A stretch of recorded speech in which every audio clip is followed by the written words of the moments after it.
નમસ્કાર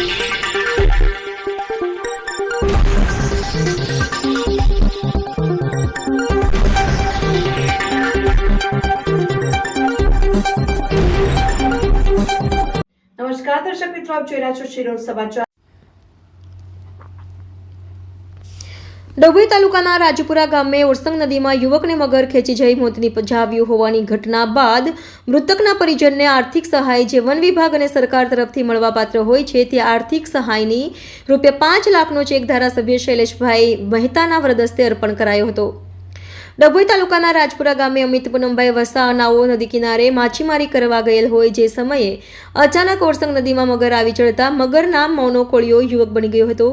જે ઘટના બન્યા બાદ સરકારના ધારાધોરણ મુજબ કોઈ મારક પ્રાણી દ્વારા મનુષ્યને હાનિ પહોંચાડવામાં કે મોત નિપજાવવામાં આવે તો તેને ₹5 લાખ સહાય મળવાપાત્ર હોય છે।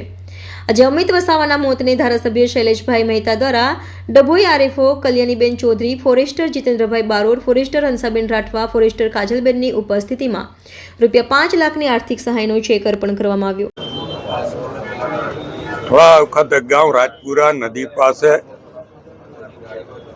શાંતાબેન વસાવાના યુવાન દીકરાનું મગરના કારણે અવસાન થયેલું। મગર યુવાનને ખાઈ ગયો, એના કારણે સરકાર તરફથી, ફોરેસ્ટ વિભાગ તરફથી શાંતાબેનને આજે ₹5 લાખ સહાયરૂપ ચેક આપવામાં આવ્યો છે।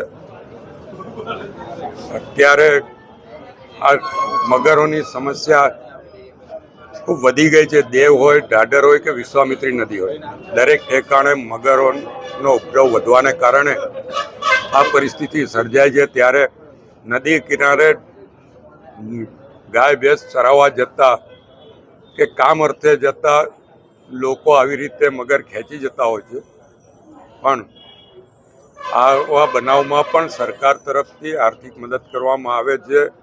અને જૂના રામપુરા ગામના શાંતાબેન વસાવાને એમનો દીકરો એક્સપર્ટ થતા આજે ₹5 લાખનો ચેક ફોરેસ્ટ ડિપાર્ટમેન્ટ તરફથી આપવામાં આવ્યો છે।